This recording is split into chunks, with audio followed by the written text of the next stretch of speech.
વિદ્યાર્થી મિત્રો, રિમાઇન્ડ ક્લાસીસની અંદર આપનું હાર્દિક સ્વાગત કરું છું. ફરી પાછા આપણે મળ્યા છીએ એક નવા વિડીયો સાથે કે જે વસ્તુ આપણે આગળ ભણ્યા છીએ આંકડાશાસ્ત્રની અંદર અવર્ગીકૃત માહિતી વિશે ભણ્યા, પછી વર્ગીકૃત માહિતી વિશે તમે ભણ્યા. તો આ બધી જ માહિતી તમારા સુધી પહોંચી છે અને આ બધા જ વિડીયો તમારા સુધી જે મળ્યા છે એ બધાય તમને વિડીયો ગમ્યા પણ હશે. તો એને તમે લાઈક કરી છે, એને તમે શેર કર્યા છે અને સબસ્ક્રાઇબ પણ કર્યા છે. તો ફરી પાછા આપણે નવા વિડીયોની અંદર મળ્યા છીએ. તો વિષય ગણિતની અંદર ધોરણ 10 આંકડાશાસ્ત્ર ચેપ્ટર નંબર 13 ની અંદર એમાં પાછું આપણે જે વર્ગીકૃત માહિતી વિશે ભણ્યા હતા, મધ્યક, મધ્યસ્થ અને બહુલક, આ ત્રણેય વિશેના સૂત્રો વિશે પણ સમજ મેળવી હતી અને એના એક્ઝામ્પલ પણ જોયા હતા. ત્યાર પછી આગળનો ટોપિક એવો આવે છે કે કોઈ પણ વસ્તુ તમને આપેલી હોય અને એની અંદર તમને કોઈ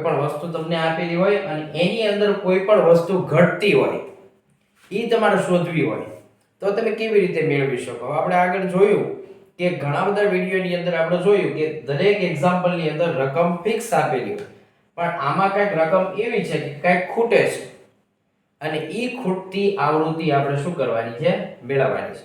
તો આપણે ફરીથી આપણે એક નવા એક્ઝામ્પલ સાથે અને મધ્યક વાળો દાખલો છે. તો મધ્યકનું સૂત્ર તમને બધાને યાદ હશે એવું આપણે માનીને એક એક્ઝામ્પલ તમારી સમક્ષ રજૂ કરું છું. રકમ આપેલી છે, એક મધ્યક આપેલો છે, મધ્યક તમને 18 આપેલો છે.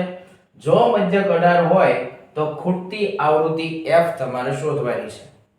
તો આ પરીક્ષાની અંદર બહુ ઇમ્પોર્ટન્ટ દાખલો છે કે પરીક્ષાની અંદર જે મહત્વના દાખલા તરીકે પૂછાય છે ઈ દાખલાની અંદર આનો રોલ હોય છે અને આ દાખલામાં દરેક વિદ્યાર્થીને નાની મોટી ભૂલ થતી હોય છે, એટલે તમારી સમક્ષ રજૂ કરીને આવ્યો છું. એટલા માટે આપણે ભણવાના છીએ આજે કે જે કઈ રકમ આપેલી છે કે વર્ગો આપ્યા છે 11 થી 13, 13 થી 15, 15 થી 17, 17 થી 19, 19 થી 21, 21 થી 23, 23 થી 25. એવી જ રીતના તમે આવૃત્તિમાં જુઓ તો કે આ દરેક વર્ગો તો આપેલા છે પણ આવૃત્તિની અંદર અમુક વસ્તુની કઈ ઉણપ છે.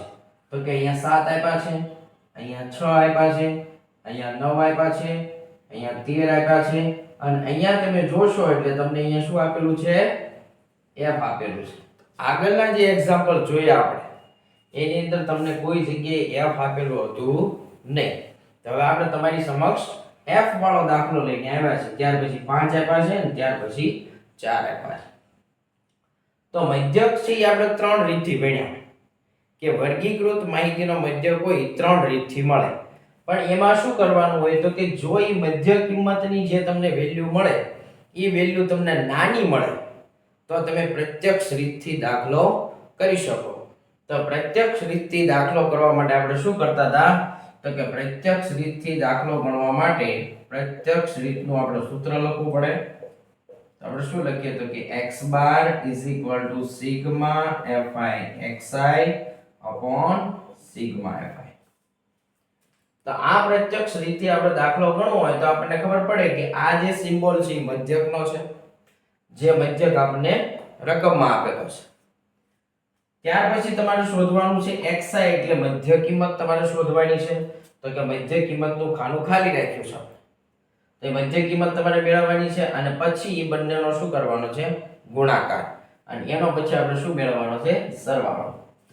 ત્યાર પછી આ જે આવૃત્તિ આપેલી છે આવૃત્તિનો પણ આપણે શું કરવાનો છે, સરવાળો કરવાનો છે. તો આ બધી જ વસ્તુ આપણે આ એક્ઝામ્પલની અંદર જોશું. તો દરેક વિદ્યાર્થી મિત્રો પોતાનું ધ્યાન રાખી અને વ્યવસ્થિત રીતે બેસી જાય કે જેથી કરીને આપણે દાખલો છે એ બધા સાથે મળીને કરી શકીએ. તો જોઈએ મધ્ય કિંમત મેળવવા માટે આપણે તમને વાત કરી હતી કે પહેલા અધઃ સીમા વત્તા ઉધ્વ સીમા બંનેનો શું કરવાનો, સરવાળો. બંનેનો સરવાળો કરો એટલે 11 વત્તા 13 કેટલા થાય તો કે 24 થાય અને 24 ભાગ્યા તમારે કેટલા કરવાના, 2 કરવાના. તો 24 ભાગ્યા 2 કરો એટલે પહેલી મધ્ય કિંમત તમને શું મળે, 12 મળી જાય.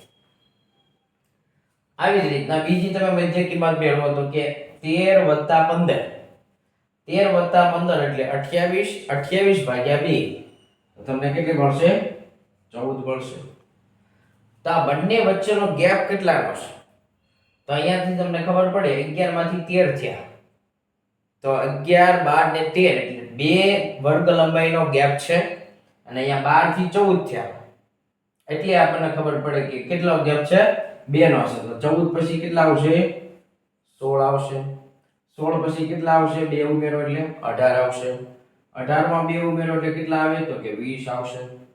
અને 20 માં 2 ઉમેરો એટલે 22 આવશે. અને 22 માં 2 ઉમેરો એટલે 24 થશે. તો આવી રીતના તમને મધ્ય કિંમત મળી જાય. હવે આ મધ્ય કિંમત મળી ગઈ પછી આપણે શું કરવાનું? તો કે આ બંનેનો ગુણાકાર કરવાનો.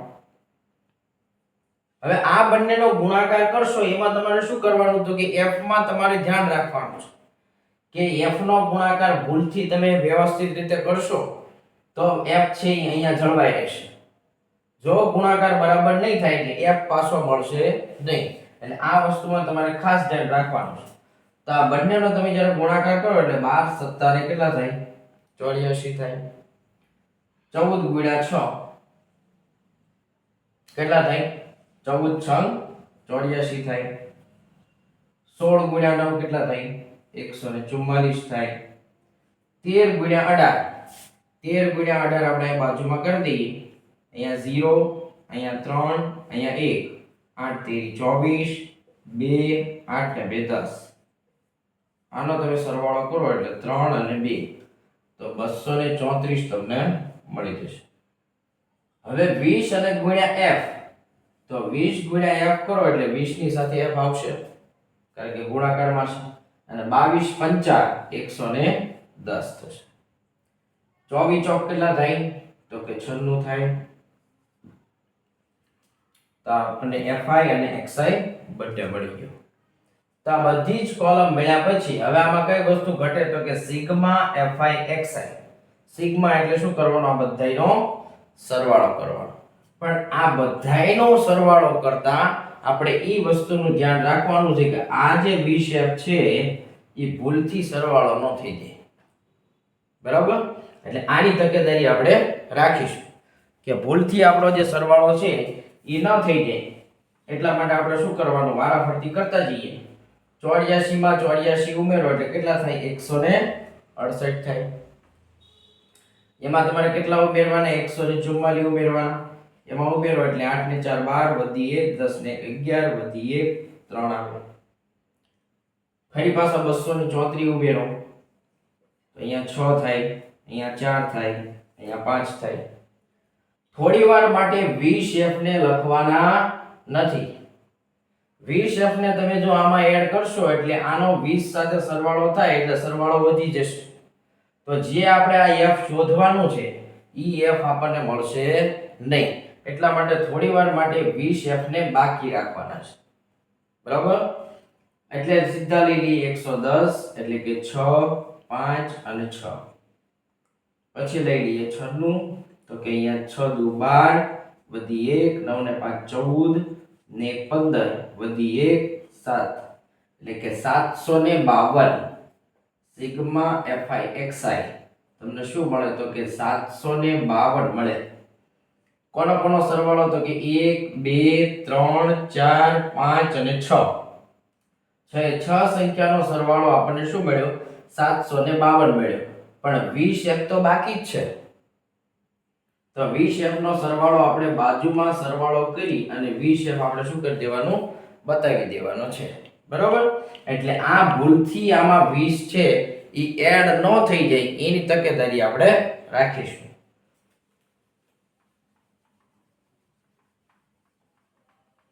તો આ તમને મળી ગયું સિગ્મા fi xi મળી ગયું. હવે આપણે શેની જરૂર છે? તો કે કુલ આવૃત્તિનો સરવાળો. કુલ આવૃત્તિનો સરવાળો એટલે આ. તો સાથે મળીને કહીએ 7 + 6 13 થાય. 13 માં 9 ઉમેરો કેટલા થાય? 22 થાય. 22 માં કેટલા ઉમેરવાના? તો કે 13. 22 માં 13 ઉમેરો એટલે 5 35 થાય. ફરી પાછો અહીંયા f આવ્યો એટલે થોડી વાર માટે f ને સરવાળામાં લેવાનો નથી કારણ કે આપણે મેળવવાનો છે. એટલે અહીંયા શું કરવાનું, અહીંયા 5 એડ કરીએ એટલે કેટલા થઈ જાય 40 અને ઓલા પણ 4 એડ કરો એટલે કેટલા થાય 44. એટલે આનો સરવાળો થાય સિગ્મા fi બરાબર 44 f. f ને આપણે આમ નામ રાખ્યું કારણ કે આને સરવાળામાં લીધું હતું નહીં એટલા માટે. તો દરેક વિદ્યાર્થી મિત્રોને આ કોષ્ટક સમજાણો હશે બરાબર. અને આ કોષ્ટક સમજવામાં આ 20f અને આ f આ બંને f નું આપણે ધ્યાન રાખીશું બરાબર. તો આ બંને વસ્તુ મળી ગઈ એટલે આપણે સૂત્રની અંદર મૂકવાનું કે x બાર આપણને કેટલો આપ્યો છે તો કે 18 આપેલો છે. સિગ્મા fi શું આપેલો છે તો કે 752 20f છેદમાં સિગ્મા fi એટલે 44 f. આ મળી ગયું. હવે શું કરવાનું, આ મળી ગયા પછી શું કરવાનું તો કે આ જે પદ છે આ પદ છે એ ભાગાકારમાં છે. આ બાજુ પેલી બાજુ જાય તો ક્યાં જાય ગુણાકારમાં જાય. તો આપણે હવે પદ શું થાય તો કે 18 કૌંસમાં 44 f થશે ગુણાકારમાં આવી ગયું. અને આ જે પદ છે 752 20f આપને રહેશે. આ જે ગુણાકારમાં ગયું એટલે હવે આપણે શું કરવું પડશે કૌંસનો અંદર ગુણાકાર કરવો પડશે. તો કે 18 ગુણ્યા 44 એટલે 18 ગુણ્યા 44 આપણે કરીએ. અહીંયા 0 8 4 32 વધી 3 4 એકા 4 ને જવાબ આવે 7. ફરી વખત બીજી સંખ્યા લઈએ એટલે 8 4 32 વધી 3 4 ને 3 7 એટલે 2 9 અને 7. એટલે આ બંનેનો ગુણાકાર કેટલો આવશે 792 આવશે. પછી પાછો 18 નો કોના વડે ગુણાકાર કરવાનો તો કે 18 નો f વડે પણ ગુણાકાર કરવાનો. 18 નો f વડે ગુણાકાર કરો એટલે +18f થશે. એટલે આ કૌંસ હવે શું થયો અહીંયાથી નીકળી ગયો. હવે તમારું શું થાય તો કે અહીંયા 752 20f આમ નામ. હવે શું કરવાનું તો કે અચળ પદને એક બાજુ ભેગા કરવાના, એક બાજુ f વાળા પદને ભેગા કરવાના. આપણે કીધું કે સમાન પદ હોય એવાને એક બાજુ ભેગા કરીએ તો સરવાળો બાદબાકી થાય. તો હવે શું કરવાનું તો કે 792 એની જગ્યાએ જ છે. આ જે 752 છે એને પેલી બાજુ લઈ જઈએ તો કેટલા થાય તો કે -752 થાય. આ બાજુ પ્લસ છે પેલી બાજુ જાય તો માઈનસ. હવે અહીંયાથી 20f છે એ આમ નામ પણ 18f આ બાજુ છે અને આ બાજુ લઈ લઈએ તો આ 18f કેટલા થાય માઈનસ થાય. હવે તમે આ બંનેની બાદબાકી કરો એટલે 792 માંથી 752 જાય એટલે 40 2f થાય. હવે તમે અહીંયાથી f ને કરતા બનાવો એટલે 40 ભાગ્યા 2 થાય અને 40 ભાગ્યા 2 એટલે અહીંયા તમે છેદ ઉડાડશો એટલે f બરાબર તમારો જવાબ આવશે 20. તો જે તમારી જે ખૂટતી આવૃત્તિ છે એ તમને મળી જશે. તો ખૂટતી આવૃત્તિ જે આપણો શું હતો એક્ઝામ્પલ નો પ્રશ્ન હતો.